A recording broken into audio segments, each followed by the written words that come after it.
Greetings, everyone. Welcome to the Wolverine podcast. It is Monday, December 30th, here from sunny Tampa, Florida. Anthony Broom here with Chris Ballas, two-man booth this week as our guy Clayton Safey, also down here, but on the mend. Well wishes to him, of course. ReliaQuest Bowl tomorrow against the Alabama Crimson Tide, noon at Raymond James Stadium. Excited to see that giant pirate ship finally. I haven't been down here before, so a lot to get to today. We kind of previewed the game last week on the show with Clayton and I. We'll do our normal player of the game, offense, defense, all those types of things. We will take your questions to end the show. And I just got down here today. Chris has been down here the last few days. We'll also discuss maybe some of the longer-term storylines that have emerged from this week. But Chris, welcome back. I see you have a bit of a tan here. It was good, man. A couple hours of sunshine. Went out to St. Pete's Beach yesterday, and water was actually decent, probably 70 degrees, which is probably cold down here. But if you're used to the Great Lakes and Lake Michigan, it felt pretty good, AB. So nice to be out there. Nice to be down here in the sun. So looking forward to the game tomorrow. It's going to be different. Anthony, it's not going to be the Michigan team that we've seen all year. I don't know if that's good or bad. In some ways, I think it's both, right? Because we get to see some of the young guys and see what this team might look like next year. So, but not having Mason Graham and not having Kenneth Grant, not having Colston Loveland, not having Will Johnson, not having Tyler Morris, not having Makari Page, guys like that. It's going to be a task against this Alabama team that should probably have been in the playoff, if we're being honest.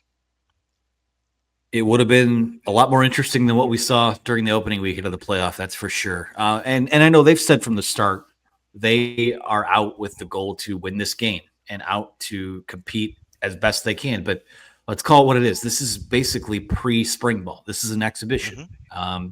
And while for a lot of people they don't see a lot of juice in that, and even for us, it's a hell of a lot different than the game we were covering between these two teams a little under a year ago. But to me, I'm excited to get a look at what some of these younger guys can do. Seems like it's been high energy, spirited practices with the guys that have been there, and hey, full steam ahead. I don't think what happens either way is a referendum on this season, win or lose. It's just another chance to play football and to do it against. If you're some of these freshmen, you're going to put stuff on tape against a high caliber SEC program. With those guys are going to play for the most part. So excited to see that. Before we get into kind of the meat and potatoes of our show, I guess since you've been down here, we've heard from a couple assistant coaches, I've heard maybe some longer term sort of more evergreen storylines in just this game. What have been some of your takeaways from the week in Tampa this far? Everybody wants to talk about Bryce Underwood, obviously, right? And this kid's massive. It's unbelievable how big he is. And I've seen him obviously before in a Belleville uniform. When you see him in a Michigan uniform and you see the collegiate quarterback that he's going to be in that uniform, and he's not even filled out yet, right? He's going to be working with the Michigan strength staff and he's going to get bigger and stronger. This kid throws the ball extremely well. This kid looks the part, the way he moves. The biggest thing obviously is going to be learning, and getting him early and having some access to practice and getting him in spring ball is going to obviously be huge because he's going to play next year flat out. But the one thing that Sharon Moore said about him today was, what a great kid he is and what a leader he is and how the kids all love him and gravitate to him. And that's not always the case when you get some of these high profile guys. If you remember what happened at Texas A&M when they were buying players hand over fist and they were all comparing who got what and I made more money than you and it got ugly, and that has not been the case with Bryce Underwood. They just love him, and that's huge to me. So that's one of the things, obviously, not having your left tackle Miles Hinton. So Andrew Sprague is going to be starting at right tackle, and you're going to have Evan Link at left tackle. AB, think about that one for a second. Scares me a little bit against an athletic defense like Alabama, but we'll see if they can hold up. That's going to be the key because Davis Warren's going to need a little time to throw. They're going to have to throw the ball.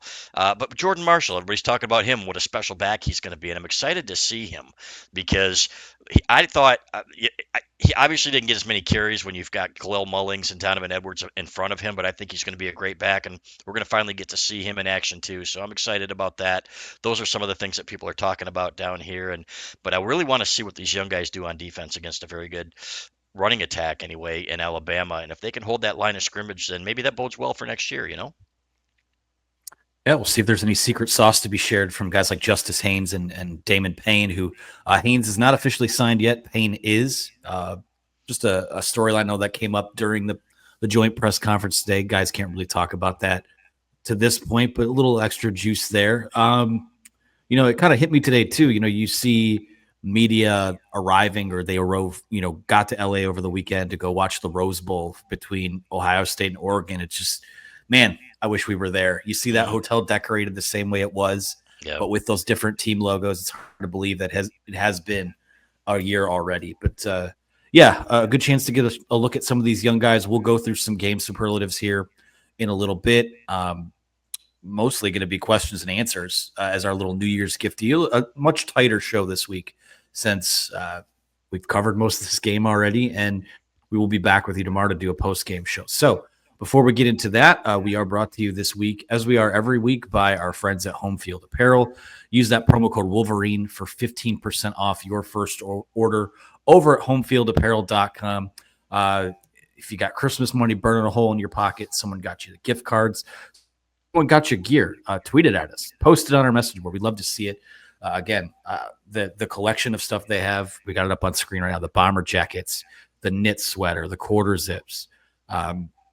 You've got the classic pullover, all of these T-shirts. There's still national title gear they have available in there. It's the softest stuff you own, and it's some of my favorite stuff that I have in my closet at my house. So use promo code Wolverine for 15% off your first order over at homefieldapparel.com. And we are also brought to you today by ourselves. Use that promo code UM1 for 2 months of access to the Wolverine for $1. That's going to transfer portal stuff is still in high gear. Got some guys on the board still, some visits that are being set up. Even though the portal closed over the weekend, still a lot of movement probably going to take place between now and spring ball. So you're going to want that. We'll see what happens with the coaching staff. I know that was something that was addressed today. Maybe we'll get into that in a little bit. Use that promo code UM1 for 2 months of access to our site. Let's pick back up there for a second. One of the things that Moore also addressed today was that it seems like, at least for now, and it could just be coach speak, Chip Lindsey as the offensive coordinator is the only change that is anticipated on that, at least on that side of the ball. I'm not sure if this, I just saw the tweet blast of it. I'm not sure if this was all encompassing offense, defense, and guys can move too. We'll see what happens with all that. But, your thoughts on what Moore had to say about his staff and anticipating more changes or not? Yeah, I didn't ask him about the defense because people kept asking him about Kalen DeBoer, right? We got 5 minutes with him after this press conference, and it was a dual press conference, and the Alabama contingent was just asking DeBoer question after question after question. So the one thing I did ask him, though, was about Juan Castillo coming back as an analyst, who I really like. This guy was a coach under Andy Reid with the Philadelphia Eagles in their heyday when they were going to all these championship games. He was here as an analyst under Jim Harbaugh. I think he does great things with offensive linemen, and I think he can have a hands-on approach now, right? A little bit. So it's going to be a huge help, in my opinion, to Grant Newsome, who I love as a player, but I thought was, at 27 years old and being the offensive line coach at Michigan, that is quite a leap. And I was very interested to see how he would do this year. And his line struggled, frankly. The guys did not play to their potential in some situations. Granted, Anthony, they had a whole new offensive line, and it was really you lost some great players, but I really thought that they should have been better than they were, and that's from my non-expert opinion. So I think Castillo will help there, and Sharon did talk about it, and he said, yes, I've known him for a long time, and I love him, and I think he's going to really help us, and so I think that's a big move. So I will say about the defensive staff, because early in the year I was thinking there's no way they can bring this entire staff back, but they got better, Anthony, and by the end of the year, those linebackers were playing at a high level. I just wrote this for a column, as a matter of fact. The defensive backs, I thought, without Will Johnson, what they did at the end of the year was really impressive, especially against Ohio State. Makari Page played the best game of his career against the Buckeyes. You had guys in there like Amir Hall. And I asked Wink Martindale, Michigan's defensive coordinator, about this from week one, Anthony, till the end of the year. His ascension was very similar to the defensive backs they had the previous year, right? And it really looked good. So I think they'll be back, and I think they should be back, and with another year under their belts, and we'll see what happens. But Wink Martindale, his players said, really adapted, and he said, I think that's overblown. Football is football, but it takes some time to relate when you're in the NFL for a long time to get back to relating to college kids, in my opinion. And I thought he did a real nice job of that by the end of the year. Oh, absolutely. I think part of it too is that probably by necessity, because of the guys that they were missing, they had to. I think they had to pare down the playbook a little bit. And when you just kind of focus on the things that you do really well instead of throwing a bunch on these guys' plates, because again, it's not the NFL. You're able to get these guys to play faster, to play a little more cohesive. I thought we would see, throughout the year, we would see these moments of good plays from each level of the defense, but never really in sequence. And I thought that really obviously came together in that Ohio State game, which kind of just Wink Martindale's magnum opus, so to speak. So really good stuff there. Wouldn't be shocked to not see any movement there. And again, the way that those guys coached throughout the year, it got better. The team got better. I think they've recruited extremely well. So certainly not shocking if they don't make any changes there. And to be honest, the fact that they did such a good job, a couple guys might need raises. We'll see what happens with all that too, because you might have other schools coming after him. So something to keep an eye on. Any other takeaways just from joint presser practices? I know it was in a photo earlier. Alex Orji has, despite being in the portal, is still with the team, and seems like something in the game plan for him in this game on Tuesday. But any other takeaways that you gleaned down here? Kudos to Orgy, right, for doing that. He's going to be playing somewhere else next year, and for him to be here, he's going to get his degree from Michigan, and I strongly believe. And just a credit to him, he's just a great young man. Didn't work out for him as a quarterback at Michigan, but one of the other things was that they want Davis Warren back next year is something that Sharon Moore told us, and he said he thinks it's leaning that way. He doesn't want to speak for him. And Davis Warren kind of depends right on what his goals are in football. If he were to wanted to be continue his career and play more football, maybe he'd be better off going somewhere else because I don't think he's going to be the starter next year. But if he wants to come and compete and be a mentor to guys like Bryce Underwood and Mikey Keene, who they really like, they said a lot of the Michigan fan base, and I wrote this too, didn't seem very enthused about that signing, but it seems to me that they really like him, so he'll be in the mix. But I like the thought of Davis Warren coming back. I do because I think that he is a great team guy. I think he's a captain of this team next year if he comes back. He's not if he doesn't play, he's going to be all in like he was when he got beat by Alex Orji, when he got replaced by Alex Orji after a few games this year. And I like that. I want Max Bredesen back too. I think that would be a big one. And they were talking about that. We're going to see what happens. We hope to get him back. I think those guys as captains and leaders of that offense, AB, would be absolutely huge. So we'll see. But that's, they aren't conceding anything. And I like that. I want to see these young guys. I think they're hungry, right? I think we're going to see. I don't think they're going to hold up physically, especially in the. I think the defensive line might have a hard time, but I want to see what these young guys can do. And man, it just excites me to think, hey, if these guys give these guys a game this year, because Alabama came to play and they came to win, then maybe we got something for next year, It'll be interesting. I wouldn't be surprised if it was kind of like, it's much different because when these two teams played in that Citrus Bowl a couple years ago, like everyone played still. Right. I don't recall any big name opt outs, but it was a game where Michigan hung with them for what, 2.5, 3 quarters, and then water found its level late, and it was a little more lopsided towards the end. I wouldn't be surprised if this game took that shape. It's going to be interesting to see. Again, we haven't really covered a Michigan bowl game in this era yet. In terms of, there have been opt outs. There was Jabril Peppers and there was the Peach Bowl. There were guys that didn't play, but, to this extent, to kind of come into a bowl game, have this, whatever, 15 practices with almost entirely different team, essentially next year's team, minus some of these upgrades you've made to the transfer portal. I have no idea how to view this, what to take away from it. That was a big part of our conversation on Thursday. I guess you've talked about the young guys, but how is Chris Ballas viewing this game on Tuesday? It's not pass fail. There's a lot more nuance to it than that. Yeah, as an opportunity, right, for the young guys, and that's to me that's what kind of stands out. Number one, I'm not sure how they're going to move the damn ball. I just keep asking myself when you don't have Colston Loveland and Kalel Mullings, these are the two guys, Anthony, that if we go back and look at every game, one of those two guys had to play well, right, for this offense to have any success. I think Donovan Edwards had a couple moments maybe against Washington.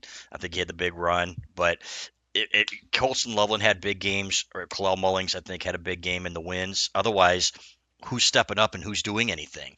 There's nobody else. So that's what concerns me about that on offense. I want to see how Evan Link holds up at left tackle.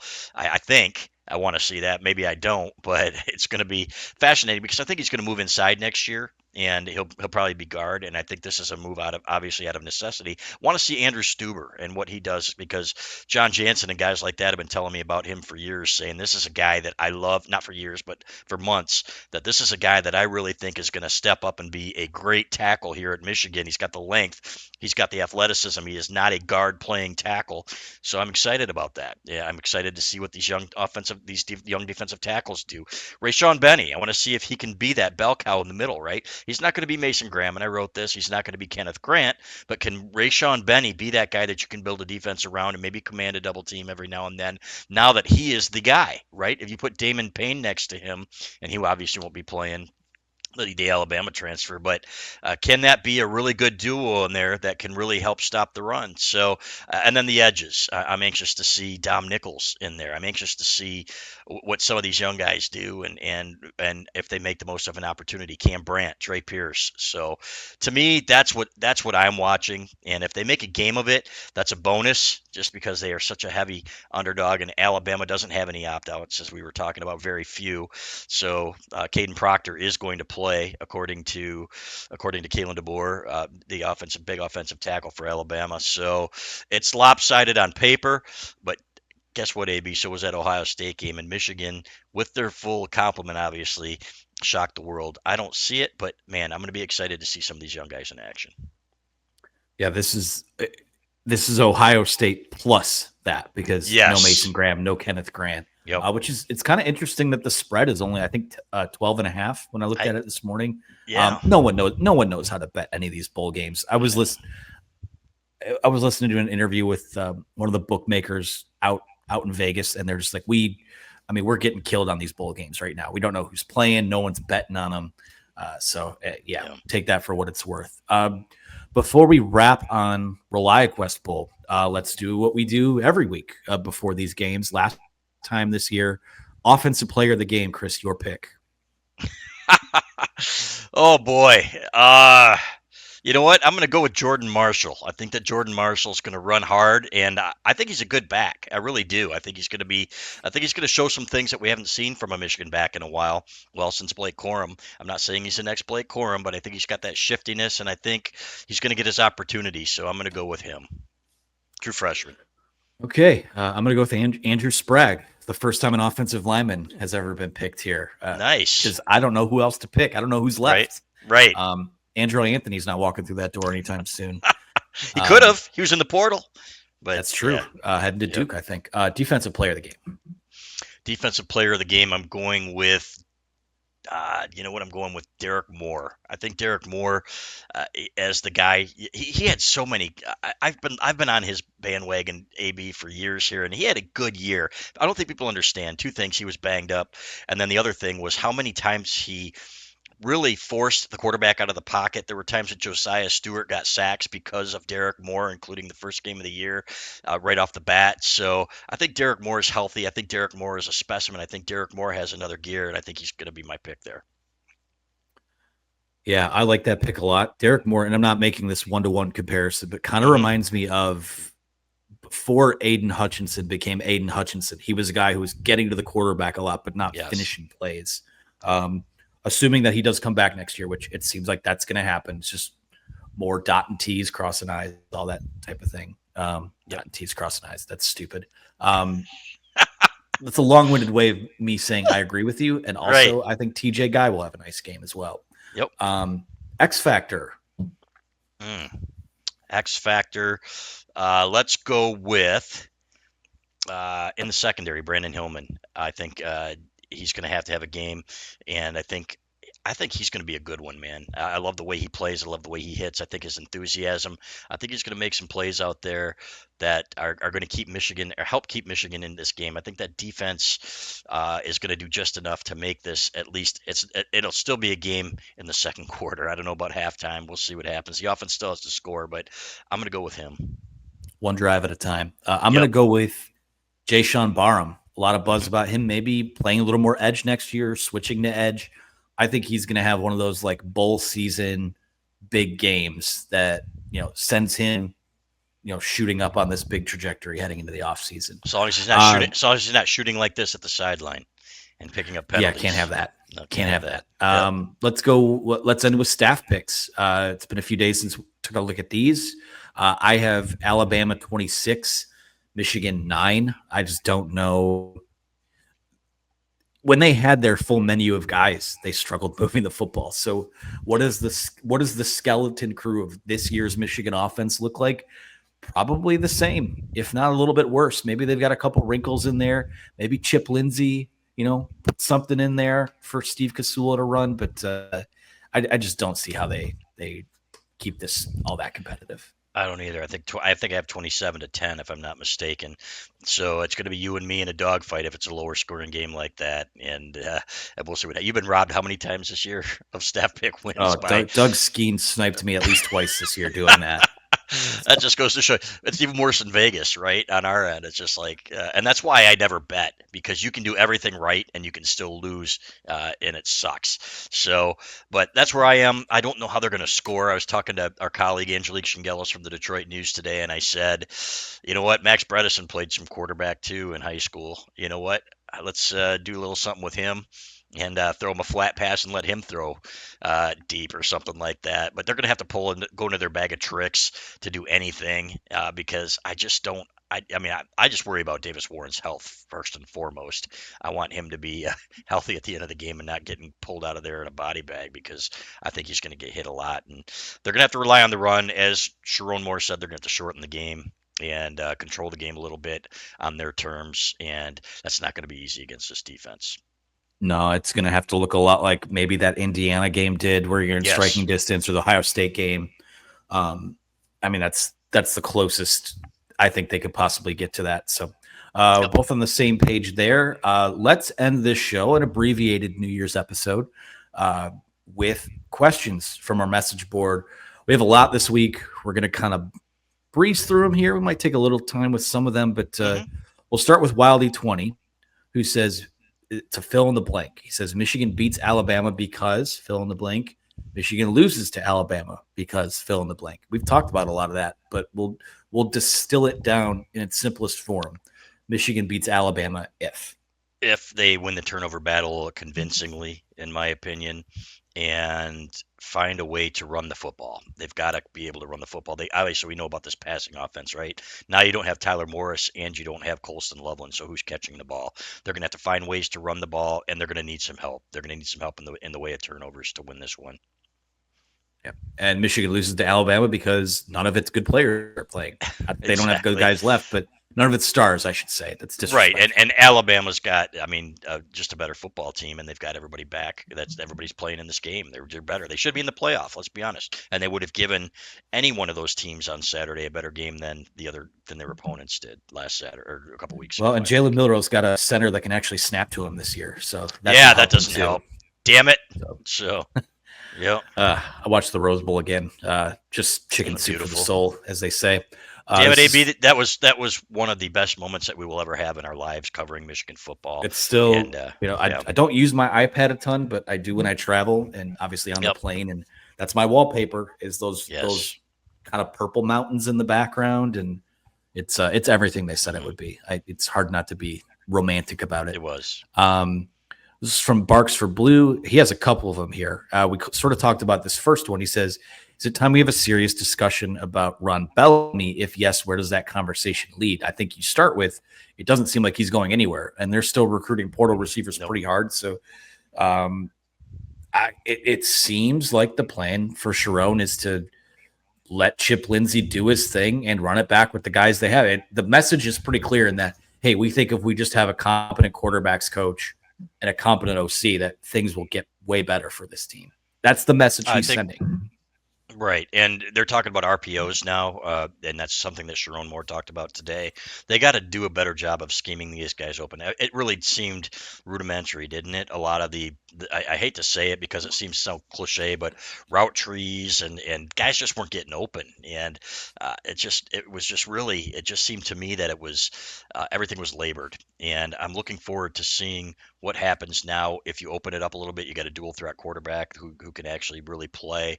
And to me, that's going to be it's going to be telling.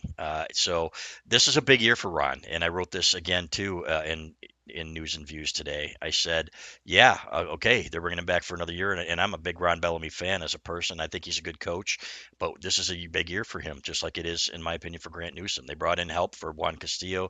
Ron Bellamy, you're on your own, man, and I hope that these guys, I hope they get talented guys in here that can really help him do some things and his group do some things.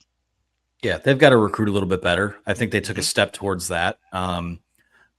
I've always defended him, saying, just because you're not a first or second round pick doesn't mean you don't develop talent. I mean, Roman Wilson was outstanding last year. Cornelius Johnson, the fact that he developed into a draftable player is remarkable. So they've developed guys. They need to bring in more talent and get the most out of them too. And it'll be interesting to see, like, if you want premium talent at the wide receiver position, you have to pay up for it. So I think that's something that's a benefit that he needs to have access to. So Yep. it's twofold there. And Barks Blue ends, or actually two quick ones from him. He says, "Who do you personally consider to be the greatest sports journalist of all time, living or dead?" And he has a bonus question: what is one change you would make that at Michigan Stadium that would improve the game day experience? I'm going to let you answer the sports journalist question first while I think about this. When we talk about journalist, are we talking about play by play? Are we talking about writer?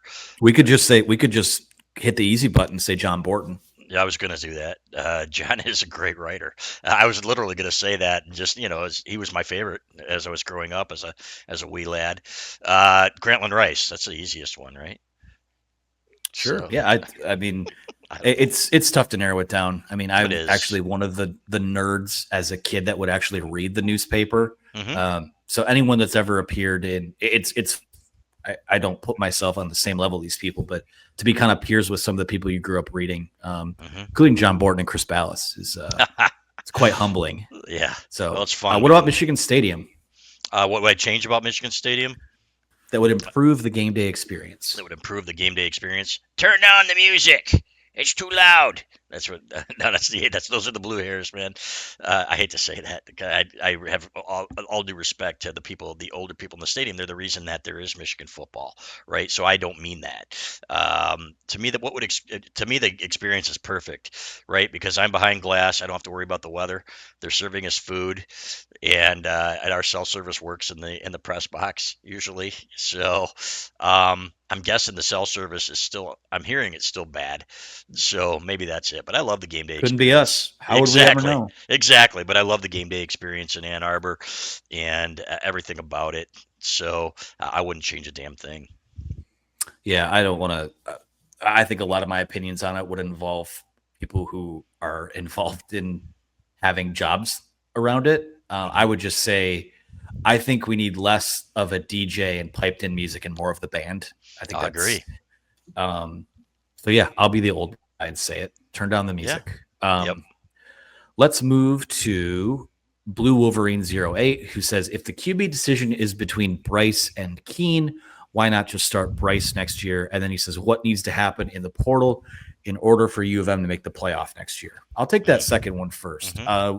They need one or two more starting caliber offensive linemen. I think that would be a good start. I think the schedule is a little more forgiving, but their path is going to be, I think, pretty similar to what the 2021 team's path was in terms of controlling the line of scrimmage. I don't know that they're going to be super explosive on offense, but picking your spots where you can and running the football. So to me, got to get better up front, really on the interior on both sides of the ball for that to happen. And they are looking at that, Anthony. And speaking, if you read our Inside the Fort from Friday, that is something that they're working on. And wide receiver, they need another wide receiver. Skylar Bell is a guy that they are watching from UConn. I was watching him in the bowl game. He visited. Feel really good about that. When I believe that EJ Holland put a pick in for him, and he's the guy that I was talking about in Inside the Fort that Michigan felt really good about. So. If they could get even one more big one, established one, that would be great. I think Hogan Hanson's going to be a very good tight end starting next year. I think he's a poor man's, not a broke man's, as Wink Martindale said about Mikey Keene. He said he's a broke man's Kyler Murray, and I'm like, I think you meant, even if you said poor man's, that would have been better. But I think, Broke people are resourceful. yeah. Well, there you go. um, but I think a wide receiver, and then I think a corner. I would really like another corner, and I don't see. I don't know how the Shamari Earls. Got to tell you this, man. And speaking to some of the guys who saw him play and watching him, this kid is tall. He's lean. He's going to be really good. But your freshman corners aren't the guys. You don't see them blossom in their first years generally, even the best of the best at Michigan. So to me, they could use a cornerback too. But offensive line is really where it begins for me, and that defensive line, because as we have seen the last 4 years, 3 years, that defensive line won a ton of games for them, Anthony. It can cover up a lot of warts, and when you're that good up front, you can really win a lot of football games like that. We'll revisit the 1-2 from he says if the QB decision is between Underwood and Keene, why not just start Bryce? I mean, depends on what your criteria is. I mean, if all things are equal, how do you value the boxes that they want to check? Take care of the football, making the big time throws, leading an offense, leading scoring drives. I don't think it's as simple as just saying, oh, well, you know what? If it's just, if they're about the same, you just plug the young guy in there and you get all this experience, and it's not. I'm not interested in dropping him into a scenario where they are going to turn him into, David Carr with the Texans, where he got sacked like 75 times his rookie season. He was never the same. No, you don't want to ruin you don't want to ruin the kid's confidence, right? And what people never take into account here is if a guy wins the job and you give it to somebody else, what kind of a message are you sending to your team, right? Yeah. Say Mikey Keene is just that much like Davis Warren and Alex Orji. Well, why not just give it to Orji if it's close? And it's like because he didn't earn it. And Yeah. there's a reason that Davis Warren is playing because he's the better player. And that's a great way to lose your team is okay, well, you won the job, but we don't care about you anymore, because you're an upperclassman. So we're going to go with the young guy. It doesn't work that way. You got other things to consider. Just then, let's get this guy some snaps. And Bryce Underwood's going to play plenty, in my opinion. There's no question. Yeah. And I have no doubts that he can just win the job outright on his own merits. I mean, you look Yeah. at him, hasn't even gotten to a college weight program yet. He's already, 6'4", God. 215. I mean, I think JJ McCarthy came in kind of lanky, needing that work in the weight room. They used what they could use with him early on. Yep. Bryce Underwood's ready to play, and there's no question about that to me. But I don't want him just. And people say, "Oh, well, they're paying him all this money; they might as well play him." No, you're paying him this money to have this golden goose at the most important position on the field, and if he's ready to go, he's ready to go. I think that if I had to handicap it right now, everything's kind of built around that Oklahoma game in week 2. Yeah. I would bet that Mikey Keene starts that game. Yeah, it wouldn't surprise me at all. And I'll tell you what, I think Underwood's closing in on 6'5" if he's not there already. Man, this kid is a specimen. It was unbelievable. But Mikey Keene's played a lot of football, and as much as the fan base was really not enthralled with that pickup, Michigan likes him a lot. And the rationale that they told me, some of the sources told me about it, this guy wins. This guy is a winner. You look at where he's been, and he improves teams. He's a great leader, not a big guy. Had a couple of bad picks against Michigan, but they said this guy is a leader, and they liked what he does on the field and the way he commands a huddle. So he's going to be right there. And I think that experience, I agree with you, will probably give him the edge to go down there and play at Oklahoma, which is a tough place to win. I don't give a damn how bad people think they might be or they are. Look at what Alabama, they struggled down there. They never should have lost that game, and that was the game that kept them from the playoff. And John Mateer is just so much better at quarterback than the guys that they had, Jackson Arnold, et cetera. So that's gonna be tough. I think the criteria probably is when you boil it down, do you make your teammates around you better? And if you can be kind of that rising tide, you'll win the job. So I don't know. I assume that'll be Bryce at some point this year, or next year, I should say. But who knows? Way too much still needs to happen to even have that conversation. Sharon Moore did say today he's going to be an unbelievable quarterback. We just don't know when. So hopefully it's sooner than later. Sure. A couple more here. This is from MJM Search 1, who says, in your opinion, are we underperforming in the portal? And I'll kick that to you first. No, I mean they're number 3 right now nationally, and as we reported again and inside the fort, they're just really kind of getting started because they've got guys on teams that are still playing that are going to be in the portal, that whose agents are back channeling and stuff like that, and that are going to be available when they got 5 days, right, when their careers or their seasons are over, to make decisions. And there are going to be a lot more guys out there. And then you got the spring portal, Anthony. So I do not think they're underperforming in the portal. I think they're doing fine. I think they need some more offensive linemen, but they are planning on that. I think they've got an idea on who they might get. So the biggest thing to me is, how much do you overpay for some of these guys, because you know that teams are going to, right? And I wrote this as well. I keep bringing up stuff from my columns, and I'm sorry if you've already read this, but No, it's a great plug. Promo code yeah, UM1, two there months you of go. access for $1. There you go. But for example, Strawn McGee, Michigan's general manager, talks about setting the market for players, right? Because there are no comps like there are in the NFL. At the same time, what's preventing another team from saying, okay, this is, we're going to have to overpay because we need a wide receiver to help us win a national championship or something. So that's kind of what you're up against right now. And I think it'll all level itself out and things will work themselves out as we progress in this new NIL era. But right now, I think that's the challenge. And I think Michigan is far from done. And so far, they've done a really nice job. I think the word I would use, not underperforming. I think they're being very deliberate. And I Yes. think that fit is important. I think that, again, would it be awesome to just throw $3 million to Zachariah Branch and say, "Oh, hey, you're our number one receiver"? Sure, but one, I don't know if he's a fit. Two, I don't know that I want to be just in a bidding war for a bag. And I'm just not saying like that's just doesn't apply to him. But we've talked about this at length, to where I think the Bryce Underwood thing sort of created this expectation that money was no longer an option. They could be this kid hopped up on pixie sticks and all their Christmas candy, goes to Toys R Us and just shoves everything off the shelf into their basket and checked Yeah. out. Yeah. Fit's important, because I think you do have to walk that fine line of building it. Like, do you want to be Auburn? Auburn's having a great transfer portal season, but what are they going to win under Hugh Freeze? Nothing. Same with, the Ole Misses of the world. Same with the Miamis of the world.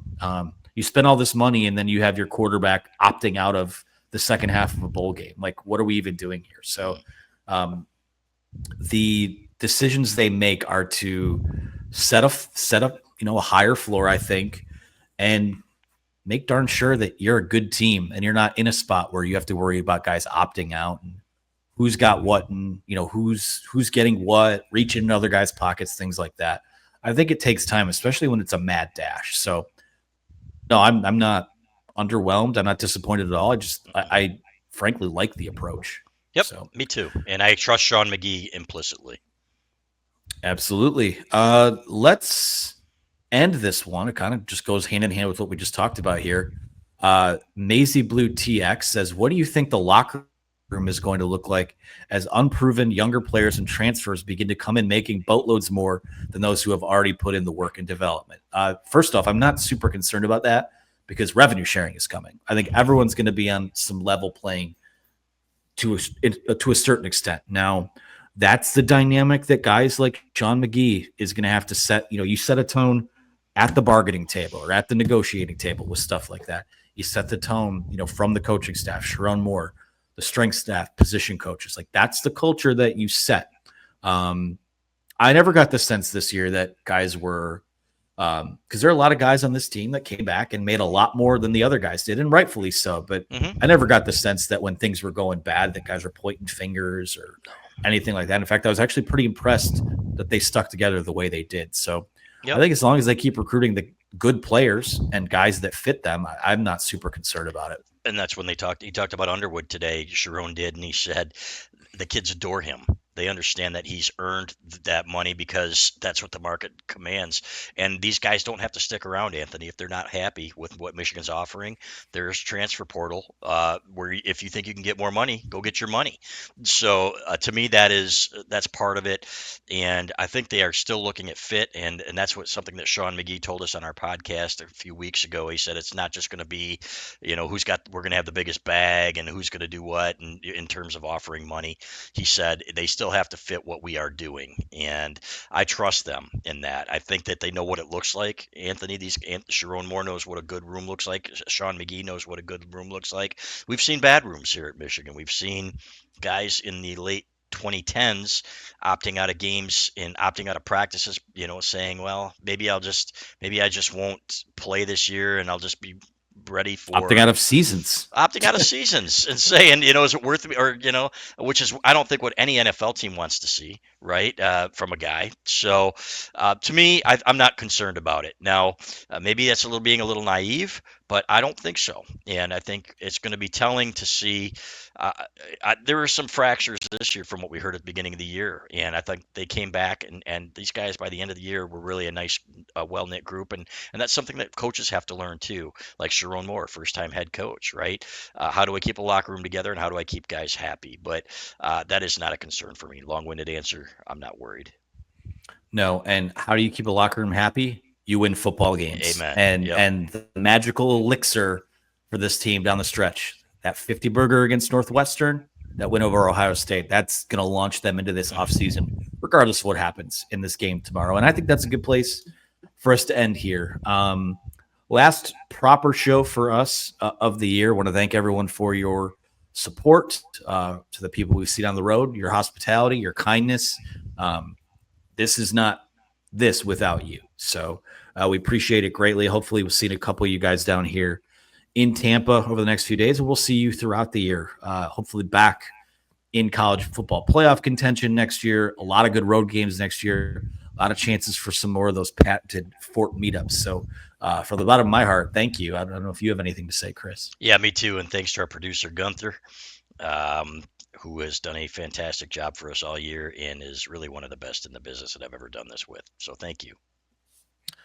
Right on. Well, again, use that promo code UM1 for 2 months of access to our site for a single dollar. That's all it is. The best deal in America, as our Clayton Safety says. And as I'm saying right now, for Chris Ballas, for our producer, Megan behind the scenes, I'm Anthony Broom. Thank you guys so much for listening, watching, everything this year. Happy New Year. And we'll see what happens in the ReliaQuest Bowl.